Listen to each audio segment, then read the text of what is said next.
This is the current world record for Adventure Forward 2, 33 star, with glitches. The world record holder is Zora135, and today I shall be covering the entire run in all of its entirety. I'll be stealing all of the footage as well, so, you know. And I'll be explaining what he's doing throughout the run, because I feel like, you know, a summoning salt style of video for a Roblox game would be a very original idea. So, yeah, let's just get started. Alright. Let me turn up the sound there a little bit. Alright. Okay, so when starting a run, there is a button, so if you'll see it, you see that in the bottom right, return to entrance. If you click that, it will teleport you to a specified spot in the Sky Emporium. Usually when you enter the game at first, you will just spawn in somewhere random, but if you click that button, it will spawn you to a specific spot. And so, you know, every speedrunner has to press that button before they start their run, so everyone starts from the same spot. Alright. 33 start time, boys. Right now, he's just heading to World 1. Really nothing much you can do but, like, go in a straight line. When he enters a loading screen, where, if we go back a few frames, right there, where it shows place teleportation in progress, that sign always shows up if you're in a loading screen. So you'll notice that his timer has turned grey when he pressed that button. That means he's paused his timer, because we do not count loads in our times. Moderators like me will go through and find the exact moments that are loaded, so, you know, the times are fair for everyone. But loading times can vary drastically. Like, some can take like a few seconds, some can take a few milliseconds, some can take like 10 minutes for some inexplicable reason. And it's just the way Roblox works, because it always has servers up and, you know, people that you have blocked in servers preventing you from joining that one, so you have to join a different server. Usually stuff like that, so we just don't count load times in this game. This is also part of the loads. When checking for load times, usually what will happen is, since the player can spawn at any moment, but the world might not be fully loaded in, we've made it set up so the first frame a player makes a move is when the load time ends. And so he's still paused, but as soon as he starts moving, he'll unpause the timer.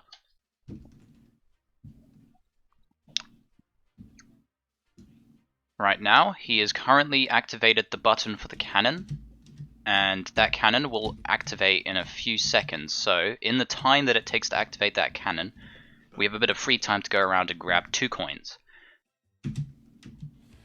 Bruh.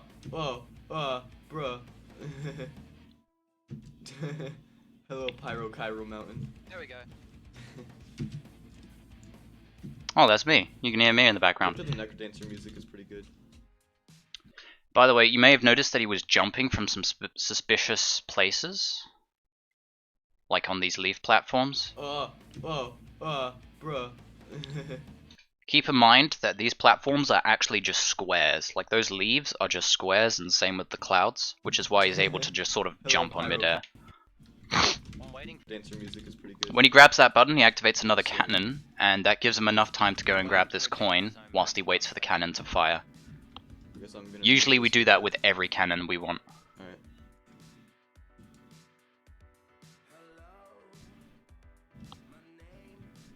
Let's grab the first star. Yeah, I left the Roblox speedrunning VC because Luso put on screams of agony. So. Yeah, Luso is annoying. In 33 star, the record is, the goal of the game is to grab every single coin and every single star, right? Okay, hold on, I should probably show that. But in this run, what we do is we try to grab 33 stars, which is the minimum required to beat the game without, you know, major glitches. So in each world, we go and find the fastest stars and coins to grab, and then we go grab them. World 1, typically, we do that 100%. We grab all 6 stars from that world, or 16 coins, 4 stars. But other worlds, like World 6, I think, are quite slow compared to other ones, so we skip them, because in total, every world has 6 stars, or 16 coins, which equals 2 stars if you collect 8 each, and 4 stars, so 6 stars total each world. Since we need 33, but we have 9 worlds, there is 54 stars we can collect before we actually get to the end game. You can collect 55 stars and there's bonus levels, but we don't really count bonus levels in this run. This isn't a bonus level run, and there would be no point in collecting the coins in World 10, because we've already gone past the 33 star barrier, which appears in World 9. But yeah, what Zora is going to do right now is he's going to do what's called a corner clip. As he comes up to this wall, he will position himself slightly diagonally with the middle of his face right on the corner of that wall, like that. And what this does is, it positions him for a trick that nobody really understands why it works. I sort of understand why. I talked with Kiyokami about it, or Zuza, and they said it's just like engine stuff. The way it works is, once you've positioned yourself like this, you want to turn yourself around, so turn the camera around 180 degrees, and it should, actually that didn't really show it, but you want to turn the camera facing away from your face. The way he set it up here is, normally you would just run at the wall facing it, but Zora's actually running at the wall facing backwards, preemptively. This is called a fast corner clip. Normally you would turn your camera around, but since his camera is already turned around, he is able to do the clip. And the way it works is, once you're in this position and your camera is facing in this direction, simply tap shift, if you have shift lock switch enabled, which if you're going to be doing runs for this game you should. It allows for a lot of tricks. You can see the little shift lock switch icon in the corner there. If that goes blue, he's activated shift. He's going to activate shift, and that will cause his character model to flip around 180 degrees. And for whatever reason, that will cause his body to clip into the wall at such high velocities that it pushes him through the wall, and he ends up on the other side, grabbing the coin. That skips, like, I don't know, 20 seconds. And he's going to do another one right here. That's a more traditional one. That one there. If we go back a bit. See how he's facing the wall? He's using shift lock switch to align his body. And once he's aligned, he turns around and then he clips. That's a bit of a slower method. But for that wall in particular, is quite difficult to clip through. So that amount of setup is actually quite required to get a consistent clip anyways. Most newcomers, like me for example, we would try and clip there, and we just ragdoll, and that would make us lose like 5 seconds each time. So, you know, getting that consistent is quite important. So now he's ended up on this part of the map. I'm not going to explain where these parts of the map are. If you've played the game, you know where he is. It would take too much time to explain, like, where exactly he's going. I'll just explain, like, how much time he's skipping by ending up in these places. But he's skipped a considerable amount of time clipping through that wall there. And that allows him to grab those 2 coins and grab the star. You notice that he reset there. Resetting is quite important towards the run because it doesn't actually give you any consequences other than teleporting you back to the last checkpoint. And that could be quite useful. When he grabbed that coin in the basement and then jumped down and killed himself, he did that deliberately because they would spawn him back up to the top where he can grab the second coin, bounce off and grab this star. So it's just faster in general. So we do resets a lot. And you can quickly do a reset by hitting escape R and then enter. And you can do this in any Roblox game, so it's, you know, a default feature that we use a lot. Right now he's jumping off that fence. It's quite thin, but you can jump off it. This bit's a bit tricky, timing-wise.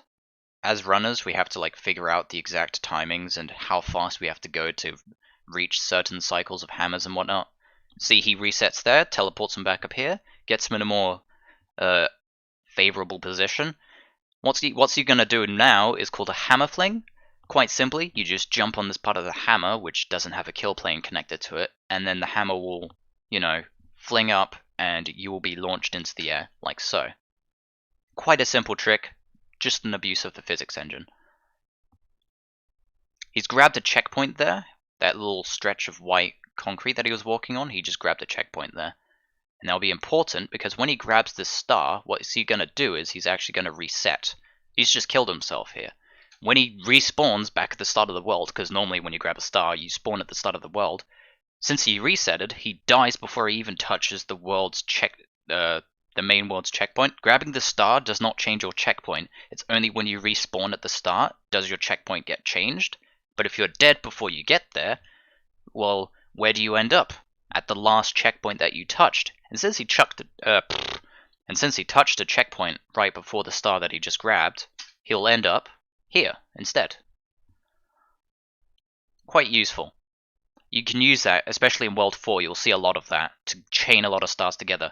Okay, right there, he just did a really advanced trick that most people don't do. But this is called a wall hug, or a wall hop, or a wall jump, or whatever the hell you want to call it. Quite simply, he's holding space, and then he's flicking his camera slightly to the right or the left, using a button. Usually we use the comma or the period key on our keyboard, because that flips your character model 45 degrees if you have shift lock switch enabled.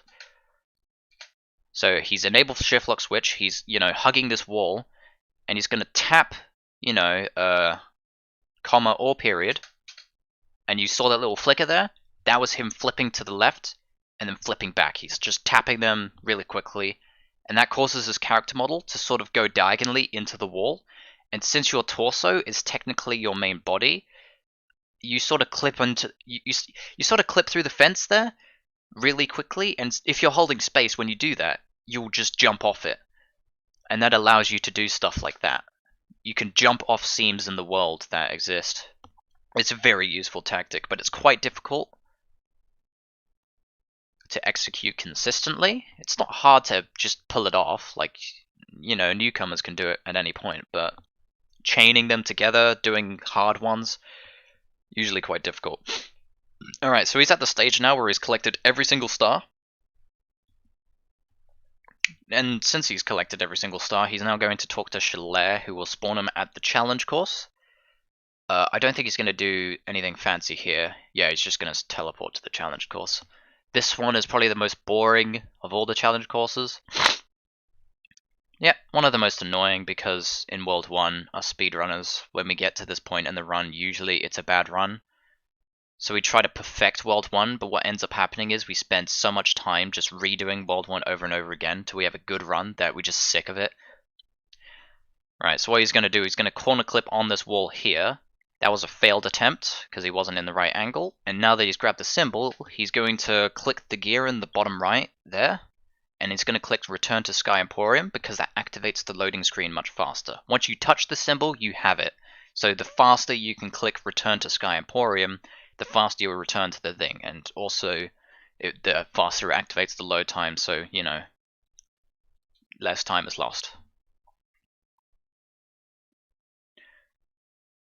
I believe this was before the checkpoint RNG was removed, as he spawned in a random spot there, not in the middle of the platform. Now that he's got the first symbol from Chalet's challenge course, he's able to go through that first door, and he's going to head to World 3 first, rather than World 2. The reason why is, World 3 is actually more difficult than World 2. So if we get to World 3 and we pull off one of the hard tricks and then we fail, we end up losing less time just resetting and starting over, because if we did World 1 then World 2 then failed in World 3, that would be way more annoying than just doing World 1 then failing in World 3, because then we don't have to go through World 2 each time. And that's usually the philosophy we go for. So long as you can collect enough stars and stuff in each world before you get to the respective point in each world, you can do them basically in any order. You could do World 9 first if you found a way to get to the challenge course. The reason why we don't do World 9 first is because we need 33 stars to go to the challenge course, and going to a world and then coming back for the challenge course is considerably slower than just doing the challenge course while you're there. So he's going to grab a coin here. I believe this is going to be a world where he grabs less stuff than normal. If we look at his splits... Oh no, he doesn't have them marked in the splits. Okay, well I don't know how many stars he's going to grab. That's a pretty simple trick right there, and he failed it, okay. You just launch yourself high up, and then if you get it right, you can just go straight through the hole really quick. It's a nice, satisfying little trick. By the way, these trees are technically ladders, or poles, So if you hold space while climbing them, you'll bounce up, and that'll be important in a bit. And what I'm going to do actually is I'm going to re-enable sound, because he's actually going to set up a trick here. Alright. What the fuck are you talking to? Oh. You're voice chat with me. Yeah, I'm streaming. And Mr. Fish is here. Okay, so what he has just done there is he's currently standing on a checkpoint for the marble course that's behind him, but he's not going to go to the marble course yet. Instead, he's going to head this way towards the snowman. Normally, you would think, why the hell would you bother grabbing that checkpoint? But there is a very important reason why. Earlier I mentioned star resets. He did one in World 1 to skip going back to the world spawn, and so he ended up in a better position. He's going to do one here, but to do it, he has to grab that checkpoint by that marble, and then avoid every other checkpoint on the way to the snowman. This is called Snowman Skip, and it's quite difficult. Right now, that snowy platform there, that's a checkpoint covering the whole thing, and the only way to avoid it is to climb these trees. Which is why he does weird stuff like that. Once he's done that, he's skipped past the checkpoint so he can grab these 2 coins. You'll notice that he's already collected these coins. That's just because he was doing a bunch of practice runs, and we don't really like to bother with constantly resetting our score each time, because we have to sit through a long, lengthy opening sequence. Or at least we used to. I'm not sure if we do that in speedrun mode. So it's just like, if you don't grab every star or whatever, you're able to just recollect them so long as the mods check that you've actually collected the coins, properly. Otherwise it's just tedious for us, because we don't want to have to keep resetting our data each time we fail a run. Because we can fail like 20 odd runs before we even get past like World 3, for example. So, that's why he has 10 stars already, even though he hasn't even gotten to wherever. So to the left there, that little snowbank here, this little snowy area, there's a giant checkpoint. So he's going to completely avoid that because he doesn't want to grab it because he's setting up a skip, right? So what he's going to do, he's going to grab this coin, and then he's going to use this tree, and like I mentioned before, holding space. If you time it right, you can actually jump high enough to skip that area, which even if you weren't setting up Snowman Skip, that's still quite a fast trick that you'd want to use, even in glitchless. And now, I believe... I'm not sure how to explain this. Okay, so right there is another checkpoint, and there's also a yellow ladder there that he has to go grab. Normally, you would head through here, and then you'd touch the ladder and you'd climb up. Unfortunately, this checkpoint is quite big. It covers this whole area, so you have to kind of do like a wraparound. And if you do it, you don't know if you've touched the checkpoint or not until you grab the star. So a faster and also less likely to screw you over method is to climb up these buttons. Unfortunately, this little spike here will kill you if you're standing on the button sometimes. It's very inconsistent, and this is a very scary trick. We've gotten better at it, or at least I have gotten much better at doing it consistently and quickly without dying. But this was torture, and I think it will be torture for anyone coming to the game, because this trick is just really difficult. It saves about 15 seconds. So he's going to grab that coin, he's going to go on that bounce pad, going to grab the star, he's going to reset. He skipped all the checkpoints, so instead he's going to respawn right there. And that saves about 15 seconds. That's why we do all that tree jumping business, avoiding checkpoints. Marble course, quite vanilla. We do not really have any fancy tricks for this. We just try to do it quickly and, get the cycles right. We also try to avoid dying. Most speedrunners at this stage sort of have reached the point where they're really good enough with the marble that they can just sort of like maneuver it really well. This bit can be quite annoying. I don't really die here, but when I do, it's painful. And then you get to there and you climb up the ladder and you grab the star. If you go into that little, I don't know what you call that, little dent in the floor that takes your marble away, if you do that really quickly, you can bounce onto the pole, and that will be really fast. But if you miss the pole, you get launched into the abyss, so we tend to slow it down there. For safety's sake rather than speed, really, because we don't want to mess up a run at this point. Most of speedrunners' intentions at this point is to just get a good run going. We don't really try for a fast run. I mean, sure, we go fast, yes, but not. Most people, like me included, won't go for much risk.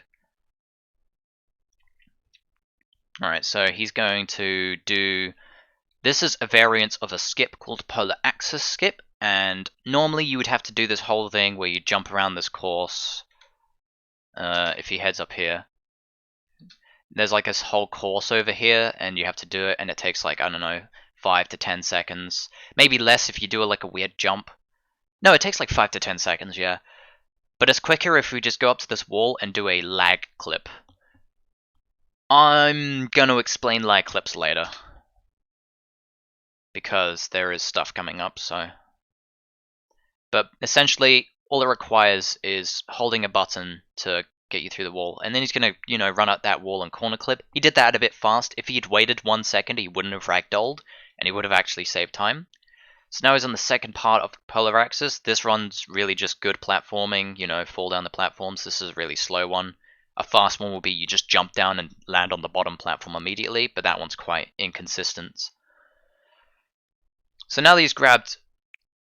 Okay, I'm going to have to explain this. Now that he's grabbed 10 stars, which I believe is the fastest routing that they have a specific route, so they grab like, 8 coins in one world and 3 stars, and in another world they'll grab all of them. And then in another world they might just grab 1 star and then do the challenge course. So, there'll be quite variation in that. They don't grab all the stars in this category. Now that he's grabbed all the stars from this world, he is going to head to the challenge course. However, the challenge course is quite long, and we have found a trick to skip the entirety of it. It's called TBMS, or Text Box Momentum Storage, and I currently have the world record in any percent for this IL, so if you want to see like a better recording of this, you could go to my channel, hehe, plug. Jokes aside, the way TBMS works is simple. When you talk to an NPC, normally you have to head within a certain radius of them. So this, for example, let's say there's an invisible circle around Compale here. If you head into that area, this box will appear, this sort of press E to talk will appear, so... God.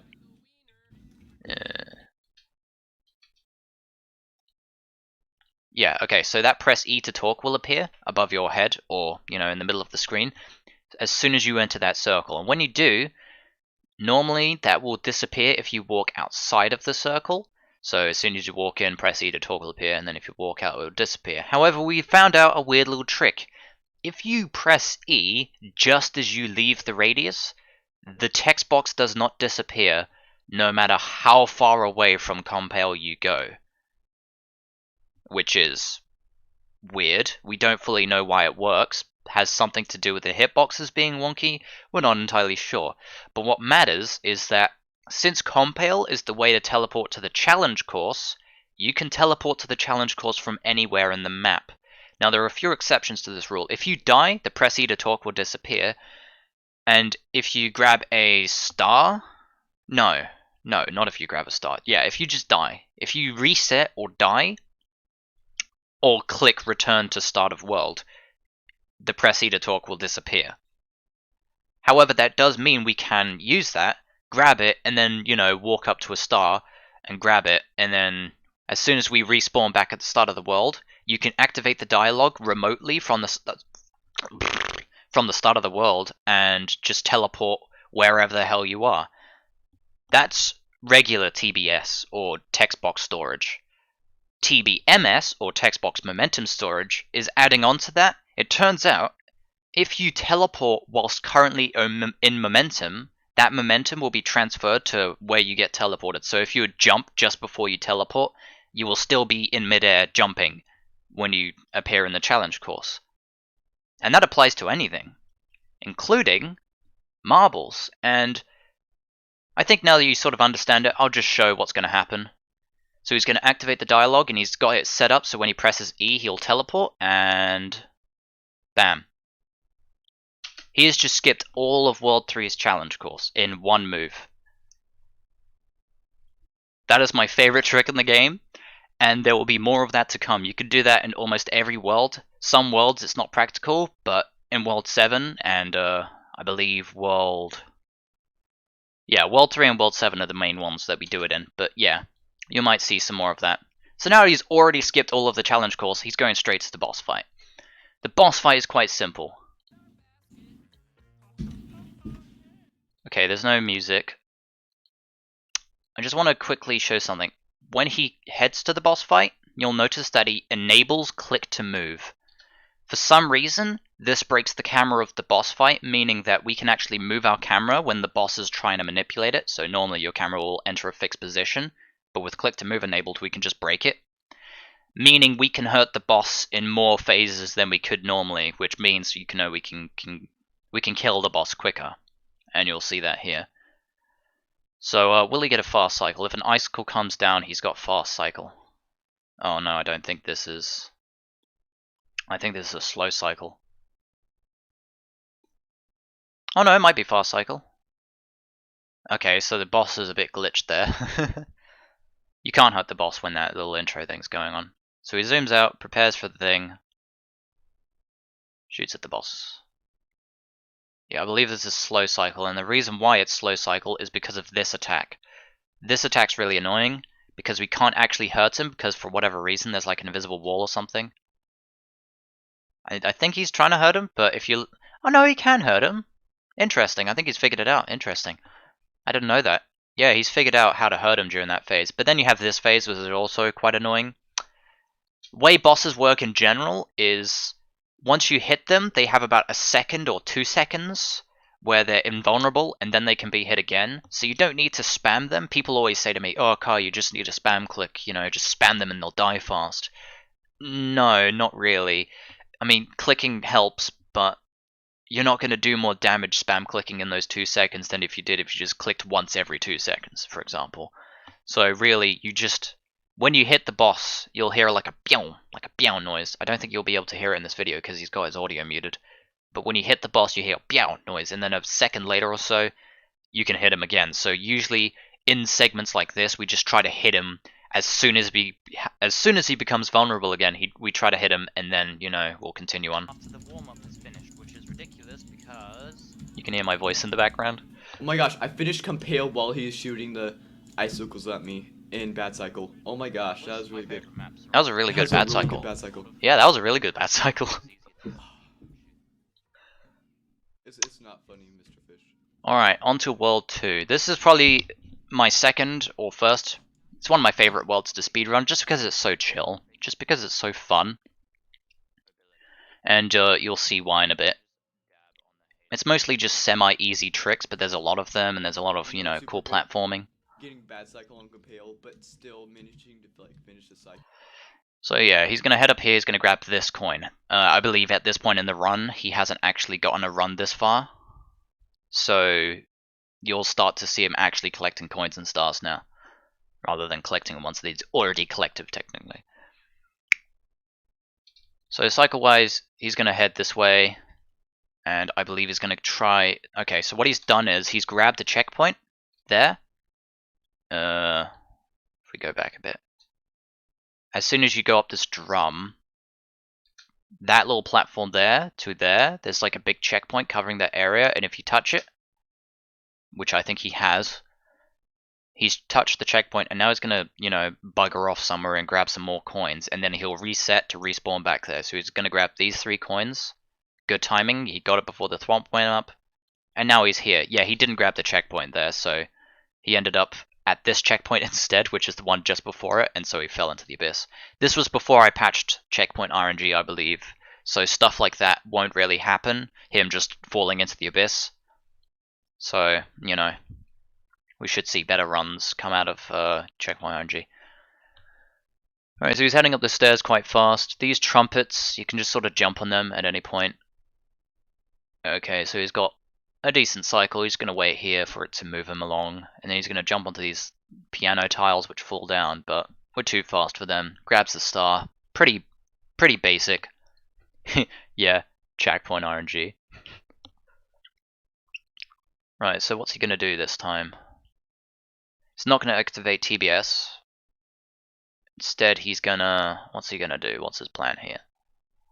Right, he's going Sword Blades first. Is he going to do it vanilla, or is he going to do something fancy? Okay, he's doing something fancy. These Sword Blade rails are designed in such a way that all you have to do is jump at them and hold forwards, and you'll just bounce off them. People call this a wall hug or a wall hop. Technically, it's the same thing, but it's really not, because a wall hug requires you to clip into the wall, This is literally just abusing the game's climbing mechanics. This is different, sort of. I don't know, it's up to debate. I believe that's a glitchless strat, whilst wall hugging isn't. So, anyways, he's gonna jump down and he's gonna fail that. Rip. This is all tricky. Oh, come on, Zora. There we go, got it. It's a fun little trick there. Is he not going for the fast saw blade? No. Okay, fine.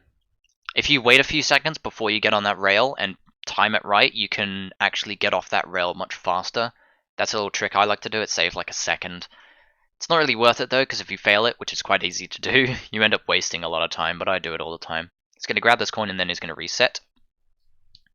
And he's going to grab the saw blade, head up to the star, pretty vanilla stuff, nothing interesting to really say.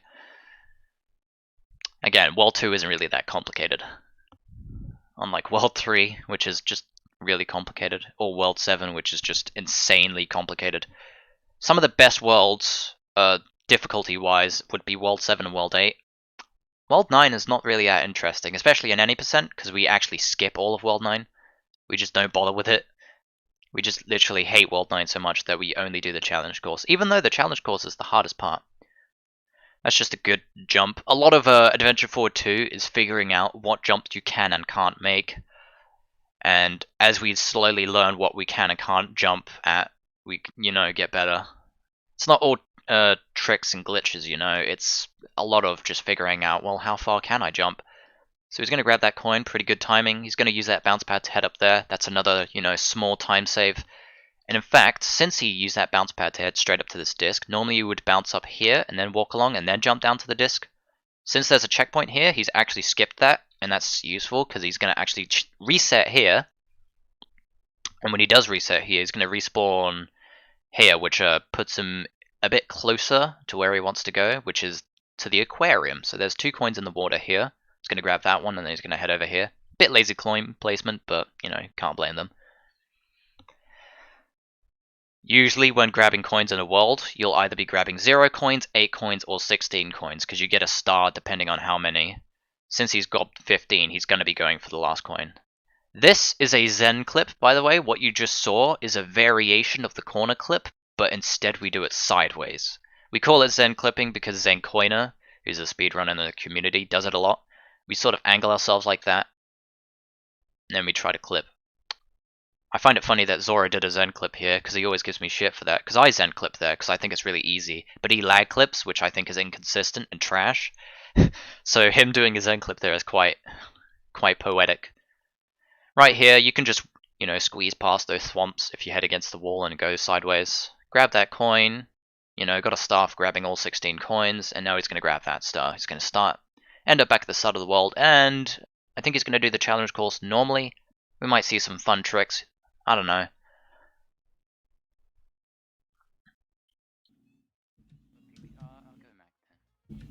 I'm so confused how I can save a whole minute in World 8. Yeah, pretty boring stuff. Okay, what's he gonna do here? Is he gonna jump on this lamp?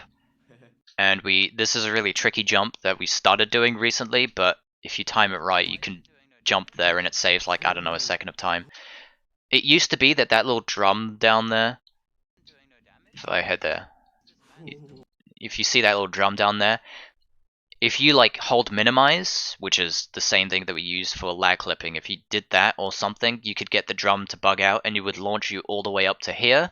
That was such a fast trick, but it got patched for whatever reason by Roblox updates, not the creator himself. First try lampshade, let's go. First try lampshade, yeah, lampshade's quite tricky. Okay, here we're gonna see a lag clip, I think. Yeah, lag clip. This wall is really, really thin, so you can just lag clip straight through it. The way lag clips work is you can clip through just a flat wall so long as it's really thin. So if it's like, if it's a stud thick, you can lag clip through it, usually. So lag clipping is quite useful in some scenarios. Let's go. Lampshade saves time. I think that I have enough time to explain lag clipping. Basically, I found a setup for lampshade to make it if you position yourself behind a wall, about a stud behind a wall, and then you tap W, and then a millisecond or, however much time afterwards, then you start holding minimize on your actual window yourself, so you can't see it in the speedrun, but he's holding minimize on his window. So if you tap W and then hold minimize, you'll enter a state where you're walking but your body hasn't moved, and you will have frozen the game for your client, which is a fun little party trick you can do in any Roblox game. For example, if you jump off like a cliff and then hold minimize whilst you're falling, you will just float in midair because your client isn't updating. However, if you do it for too long, I believe Roblox will just disconnect you from the servers because, you know, whatever. But yeah, that's sort of how lag clipping works. It's a bit technical. It's like corner clipping. We don't fully understand how it works, but yeah. Anyway, so Zora's heading to World 6 because that's the most annoying world. So he did World 1 first, then World 3, then World 2, now World 6. What happened to World 4 and 5? Well, they're easier, so he's going to do them next. So now he's in World 6. He's going to grab that coin. Nice little platforming action there. Pretty cool. He's going to reset there because it spawns him here. He's going to use the teleport, and I believe he's going... I don't think we do bucket. Okay, he's going to do a wall hug here. 2 of them. So you saw 1 before in World 1 where he sort of like snapped. Actually, you saw 2. He did 1 for one of those coins. This is a chained wall hug. I know that I'm sort of just inventing terminology, but it's where you do multiple wall hops or wall hugs or wall jumps, whatever the hell you want to call them, in a row. It's quite simple. Bam, bam, you're over. It's like the opposite. It's quite tricky. You have to get timing. You saw him go diagonally there. That was him grabbing a checkpoint because he needs that. Because he's going to reset at this star. Yeah, I say that as well. It's about a frame after you press W. Some people disagree. Cough, cough, Zuza. It's... Again, it's about a frame. That's the most consistent for me. Okay, so he's going to grab that coin. Yeah, he grabbed that checkpoint, so we can end up at that teleporter, and now he's going to go on a coin-grabbing spree. He's going to jump on this thwomp, he's going to grab this coin, and he's going to jump down, he's going to do a cool little jump. No, he's not going to do the cool jump, he's going to do a semi-cool jump. Whatever. I believe he's going to do a lag clip, wall hug here. 2 wall hugs yet again, grab that coin. Again, if you've never played this game, you won't understand what just happened, but if you did, then you probably do. Actually, you probably don't, because World 6 teleports are quite confusing. Why did he reset there? Oh, he did. Okay, I see. So he reset there to get back to this area. It looks slow, but it's probably faster than letting yourself go back to the start of the world. And I believe he's just going to talk to Ulips. Oh, okay. You just made a mistake there. When talking to Ulips, every other NPC when you talk to teleport to their challenge courses, you have to click the box on the left to select yes, but with Ulips, you have to click on the right box. So you have to say, I won't leave, or whatever. And he pressed the wrong one, I believe. So that's kind of hilarious. That's like a trick new speedrunners do, so poor Zora. He lost like a second there, I guess. This challenge course is quite vanilla. We do have a trick to skip this area he's in, but it's gotten less consistent over time, so we just don't do it anymore. Okay. Zora has found himself in a weird position. Since there's another player here, they might end up taking his pepper, or they might end up distracting the eyeballs and might kill him or whatever, or, you know, delay him.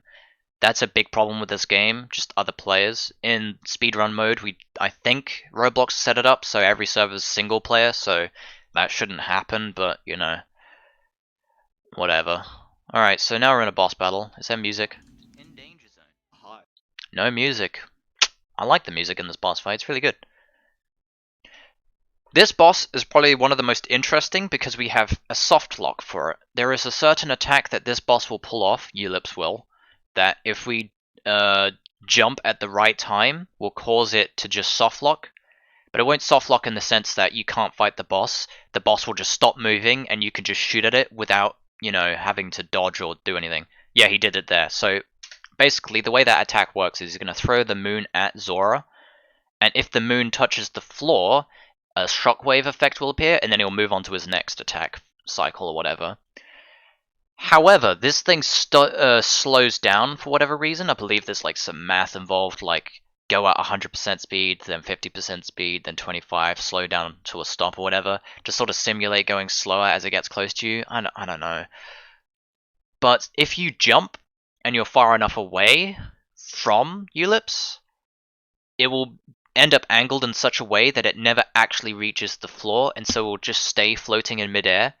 And I believe this moon doesn't actually do damage either, so it's just floating in midair, and Eulips is just going to stand there and let himself get, or let herself, because Eulips is canonically a female, let herself get just beat up. So yeah. The funny thing about that soft lock is you can do it in both phases, because there is a second version of that attack, and if she does it in the second phase, you can also soft lock her there as well.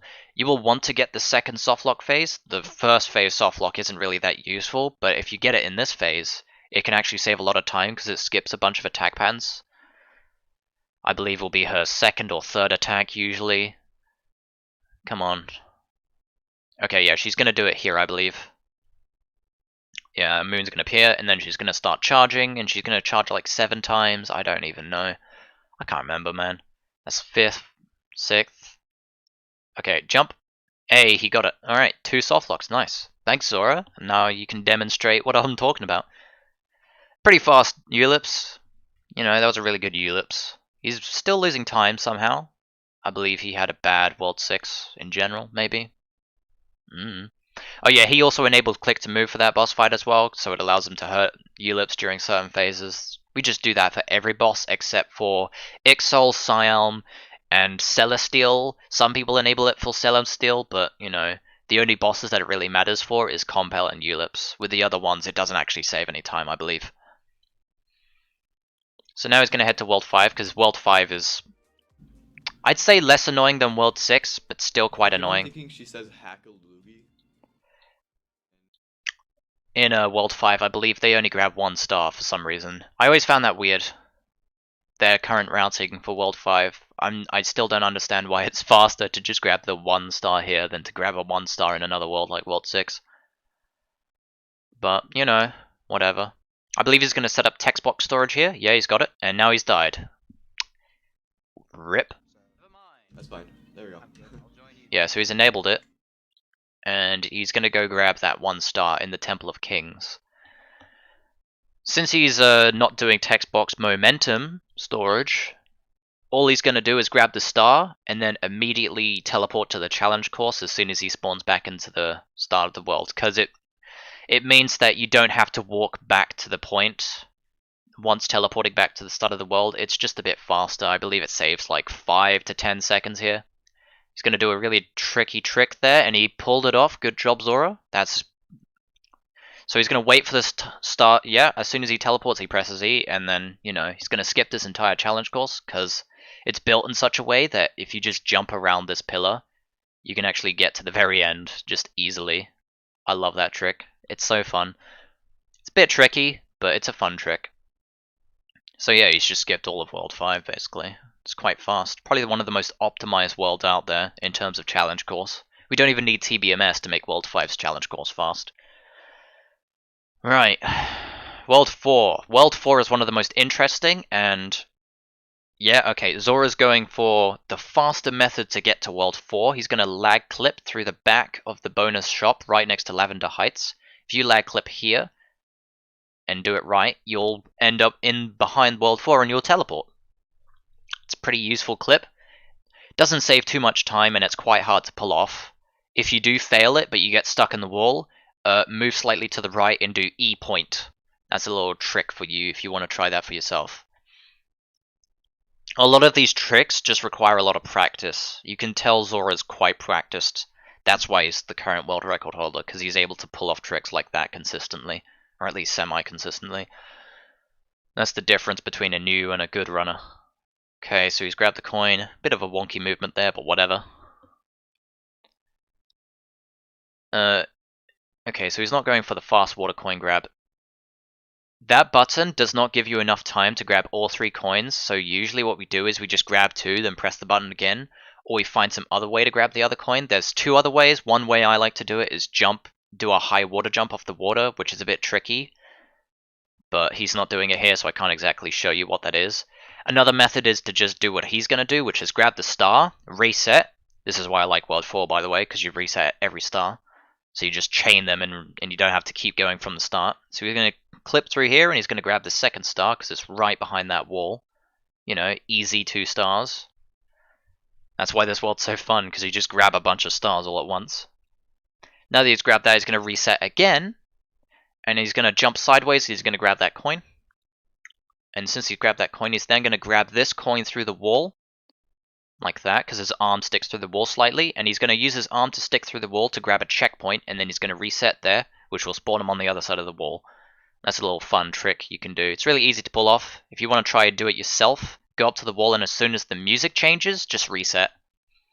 We also do something like that in World 7, which will be coming up, I think. Yeah, he's doing World 7 next. World 7, I will have my work cut out for me explaining all the weird crap we get up to in there. Alright, so he's just doing a regular saw hop, I guess. Pretty slow. I like to do it faster. I have like a faster method that I believe Cormoji also does. But yeah, now he's grabbed all that. What's he gonna do? Is he gonna grab all the stars in this world? Usually we grab all the stars in World 4 because it's just really, really fast. Alright, I might not know what's coming up. So he's gonna grab that, he's gonna jump across that gap. He's enabling TBMS? No, he's doing TBS, okay. This is before we found that clip. That was really easy to do. If I pause the timer here, you see that wall there? From spawn, you can actually just clip through this wall and grab that saw blade. It's really fast, but I guess you can't I guess you can't do that with TBS, so I suppose it's faster to do it this way. This run was from a month ago, I believe. Yeah, 29th of Feb. That's more than a month, actually. Ugh, quarantine has made me forget. Normally we'd reset at that coin, but since he has TBS set up right now, so he's got text box storage, he doesn't want to actually die here. If he dies here, he will waste a lot of time. There's sort of the risk-reward of TBS. If you die at all whilst trying to do it, then you end up wasting a lot of time. With other runs, if you die, you sort of lose like a second, but with this, you can lose a lot of time, so it puts a lot of pressure on us to do well.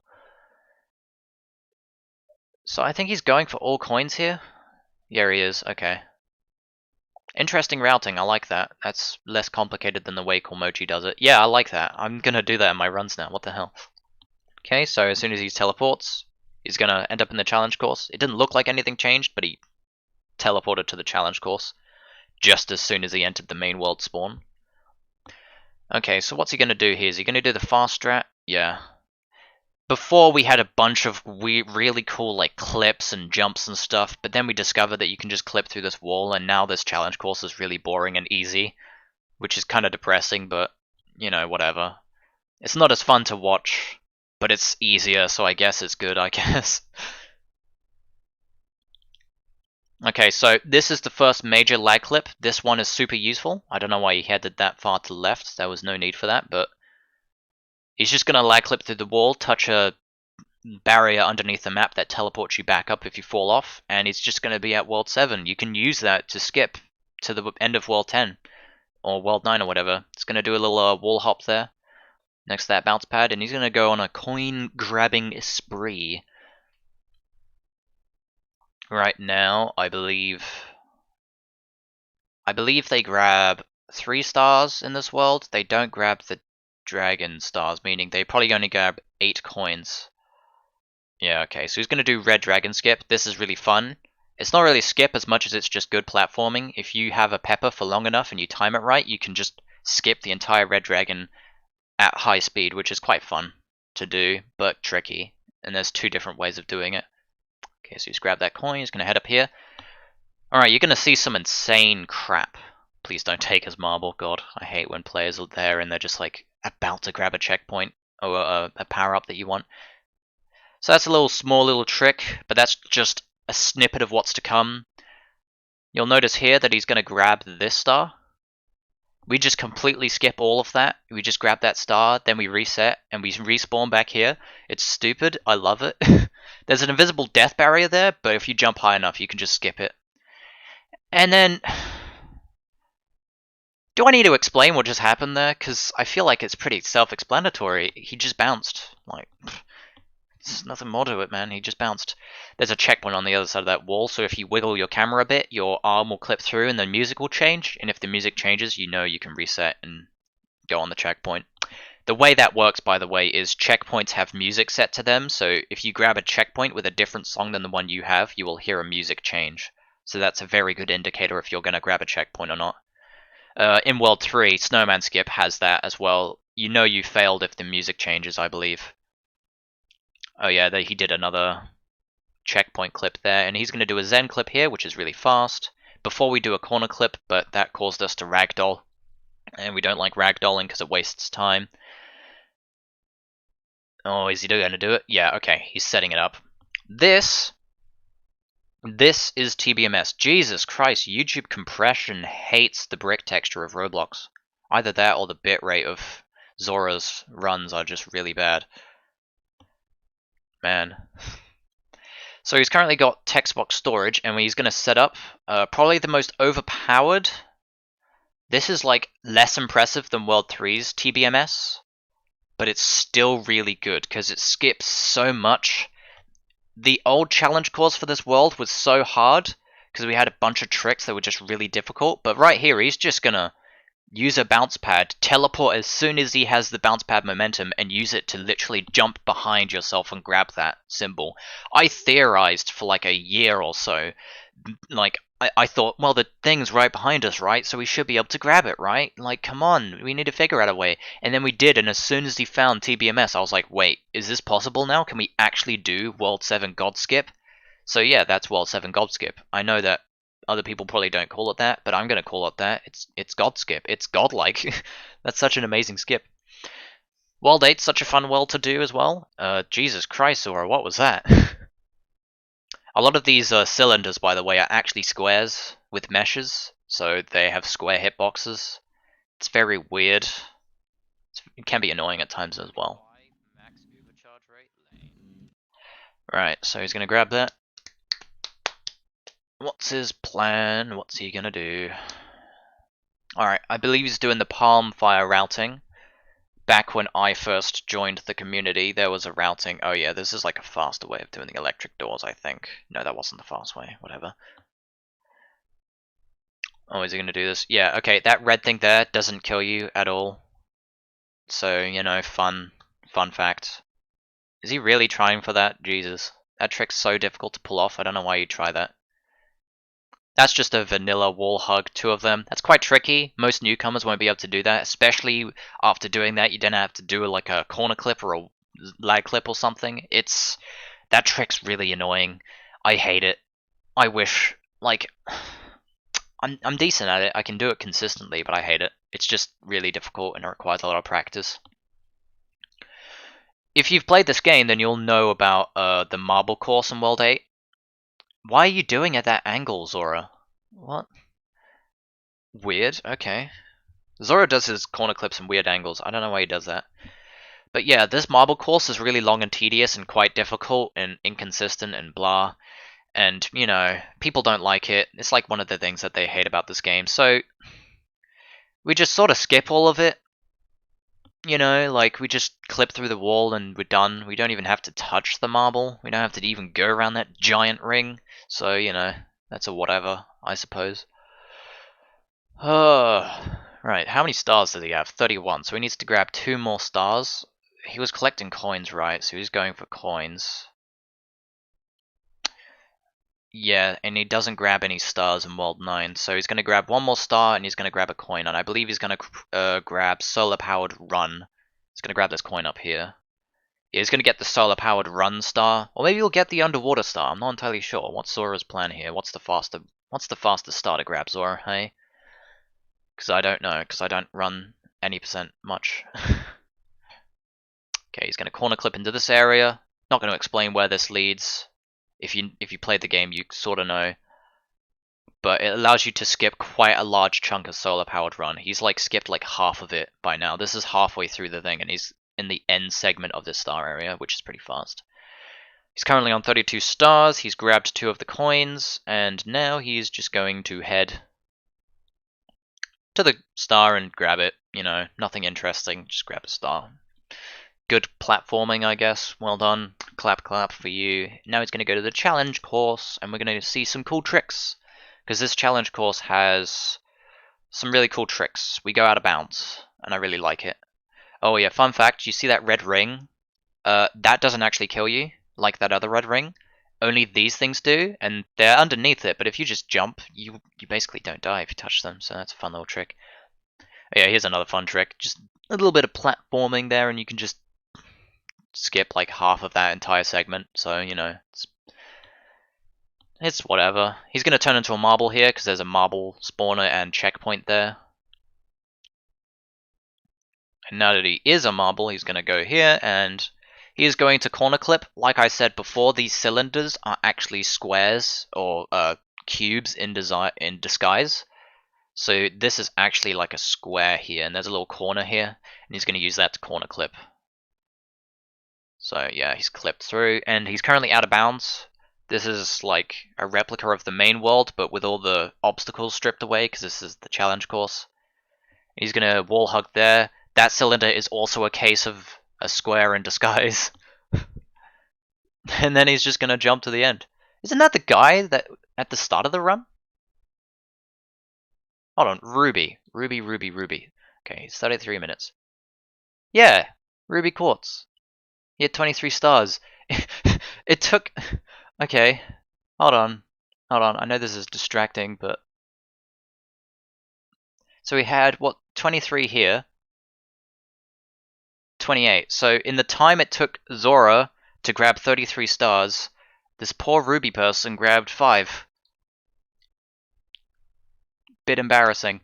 I don't know, that's a little interesting cameo appearance. I want Ruby Quartz in every run to just appear now. That's hilarious. I love that. Alright, so he's going to head to World 9 now. He's going to do this lag clip for the 3rd time, and he's going to do it for a 4th time because it's really useful. It gets you to the later worlds in the game without spending so much time walking. World 9 is quite simple. You just jump down here. Great music, by the way. World 9 music is great. He's not going to grab any stars here because he has 33 stars. The reason why we grab 33 stars, I'm not sure if I explained this before, is that to get to Ixal's challenge course, you need 33 stars. And to get all the other ones, you need a less amount of stars, so really we just aim for 33 total, and then we can head to this way. And this is the fastest way to do it without straight up lag clipping to the end of the world or, you know, other trickery. Lag clipping straight to the boss fight. This is the oh, jeez, what was that? Okay. I should probably explain this trick. It's called a TV skip, I guess. Yeah, it's TV skip. I sort of helped create this. If you jump at the right time, the explosion of the TV gives you momentum. It's not really that hard to understand. It's just a weird little trick that we found that we use. There's a second one that skips like almost half of this entire course, but it's really hard, and we found that it only works if you're wearing like hats or something. So we sort of banned hats. I mean, people still wear them sometimes, like Zora's got his hair on, so I don't know if that does whatever. But if you have like a really large hat hitbox, like one of those UGC hats, for example, the larger the hat hitbox, the further you get flung, and so we sort of banned them because, of course, hats are paid Roblox items, so that means that speedrunning would become pay to win. We don't want them to become pay to win. This is the hardest part of the challenge course. This is probably the hardest part of the game. Zora died there, understandably so. Most runners will either do that in their first 3 attempts. This bit's just tricky. Zora does it really slow and methodical. I like to just wing it. Yeah, he winged it there. Yeah, 2nd try. Good enough. Pretty decent. Alright, what's his plan here? Let's listen to Zora's smooth voice. It's literally God. There's something over there, hold on. Oh, that's my friend Cam. You can hear him in the background. Oh, okay. When God shows up in This your must have been AF2 when run. me and Cam were playing TF2, probably. When God shows up in your holy AF2 run. Oh, Christ. Oh, yeah, he's got aimbot. I can't compete against him. Yeah. We were both dealing with an aimbot in TF2 at this time. Having aimbot with a minigun. Okay. Yeah, with I've a had mini. that, actually. It counts as a game. Oh yeah, this is just a bunch of interesting platforming, you know. You can just jump on those things. Nothing really hard to explain there. Oh, Christ. Yeah, tank's running away. Oh, crap, I got shot. Only issue is Demonite's not very good at dealing with this. Just us yelling in the background. Oh, God. I kind of feel sorry for Zora that he has to deal with us. He enables click to move there. That's not really necessary. I don't think you gain an advantage. Although he probably knows this boss fight more than me, honestly. Maybe he knows how to hurt him during this phase, for example. I don't know. This bit's kind of easy. You just sort of jump. People have difficulty with this boss fight, especially this thing. I never had that. All you have to do is just jump when the blue or the red things are coming at you, and just move if you see the green thing. Like, keep your cursor on him and click, you know, like, just keep clicking on him. This bit's easy. He flips back, and then he's going to go back, and then back. Yeah, this one. Especially when he flips you upside down, people have difficulty with it for whatever reason. It's not that difficult, you just focus on jumping. If you sort of divide up what you have to do easily, it's not that tricky. This bit, you just sort of go to where he's standing. You can shoot him in the distance? Okay, I see why you activated click to move. He's just hiding in the distance, in the corner, and you can shoot him. Okay, cool. Weird. Alright, on to World 10, the most interesting world. Probably because it's the last one, I don't know. We skipped quite a lot of World 10, so you're gonna have some fun. In the current actual true any percent, we do that lag clip, and then we lag clip through that door there, and you can get to World 10 within like 2 minutes. And you can beat the final boss in like 8 minutes. So the current world record for fastest actual time beating the game fully. Oh Christ! And 0 star I think it's called, because you grab 0 stars as symbols is you know, like 8 minutes or something. I don't know. Look it up. It would be different for you now anyways if you watch this in the future, probably. At this point in the run, it's a lot of E and left click spam. Left click advances dialogue, and so does E, so we just click them both at the same time really fast. It's in World 10, you know, just platforming. He's gonna die there because he's an idiot. I'm joking. He's not gonna grab these coins here because he has no need to. You only need them for... You only need the coins and stars to get to Ixol's challenge course. Once you've got to Ixol's challenge course, there's no point collecting anything else. Since he already has 33, there's not really much he can do. So what's he doing here? So he's not doing window skip. Okay. I should probably show window skip then. Let me head back a bit. So as he's... Usually what we used to do is we'd head up this way, and this was a method we used for years, by the way. We would head up to that window, and then we'd just jump out, and that would skip like a solid 80% of this entire world. It's stupid, and it's doable and glitchless, so it's like, what? It's like really easy as well. Like a regular person could do it with enough tries.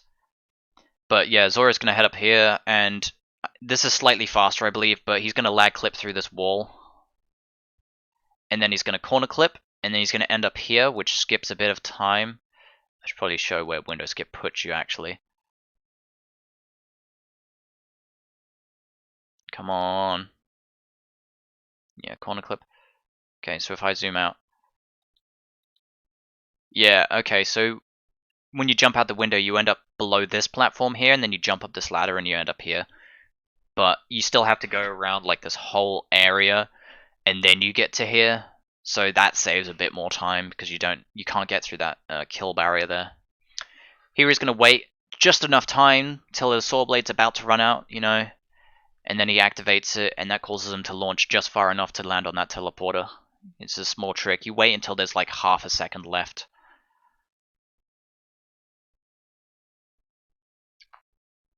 Alright, final boss fight. We don't... At this point, the run stops being complicated. I don't think he's going to do anything fancy other than spamming and just good playing and, you know, being consistent and not dying. This boss fight's actually quite hectic, because you can die in Celestial quite easily. You can also die in Scion quite easily if you let yourself get carried away, so... You know, we'll see what happens. Yeah, I figured it out earlier where, like, when I applied some... Okay.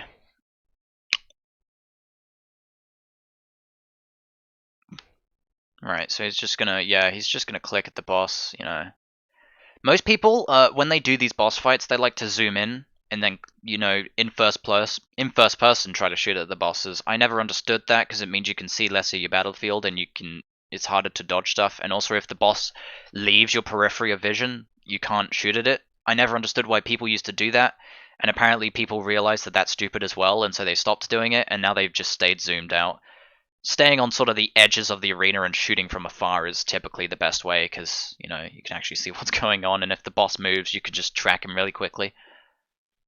There's a lot of leeway, because like I said earlier with the Compale fight, again, bosses, they have a, you know, like a second of invulnerability every time you hit them, so you just want to hit them. When you do hit them, you'll see like a sparkle of stars fly off them. So that's like your indicator that you did damage, and once you do that, you just sort of wait for him to move, and then you hit him again, you know. A lot more E-spam, it's quite boring. I created a script using auto hotkey, where if you scrolled up and down, you would press E or left click, and I found that there was a really fast way to skip through all the dialogue. Unfortunately, we can't use that because it's an external program and that's against the rules. But I wish we had something like that, because honestly, that dialogue's so boring. I guess, I don't know.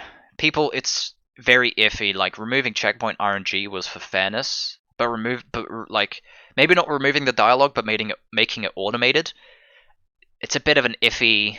Like, some would argue that pressing E and left click is a, you know, a fast skill that you should learn. Like, if you want to be fast, just learn jitter clicking or something. But I don't know.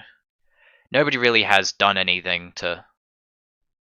Kai, I dare you to invite me to the server. No, I think he's talking about my private server that I'm in, because you can hear me talking to Zora and Cam right now.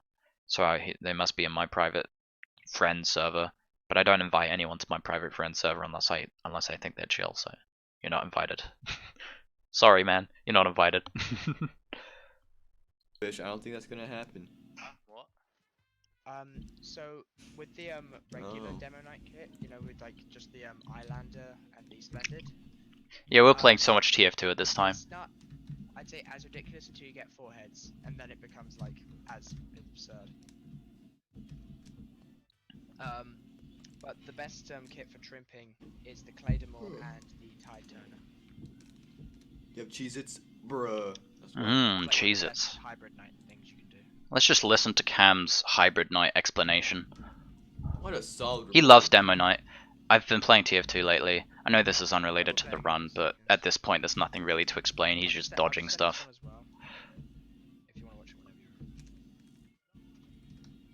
Yep, grab that star. Oh yeah, that reminds me, Zora has constantly been throwing the idea of having Roblox or AF2 for AGDQ, as well as Robot 64 maybe. Both of those games I would like to see, maybe, and AGDQ, or Game Done Quick, or whatever, that'd be cool. Or like a live event. The only problem is we're like not well known, we're not a big community or anything. But it would be cool. I would love to be a caster if that ended up being a thing. And I guess this is like a test run. Like, I only just now realized that this would be sort of what I would be doing if I was a caster, or like on the couch talking about what the runner's doing. If Zora was to do the run, because he's more skilled than me, and if I was to do the talking, because I like talking. What can I say?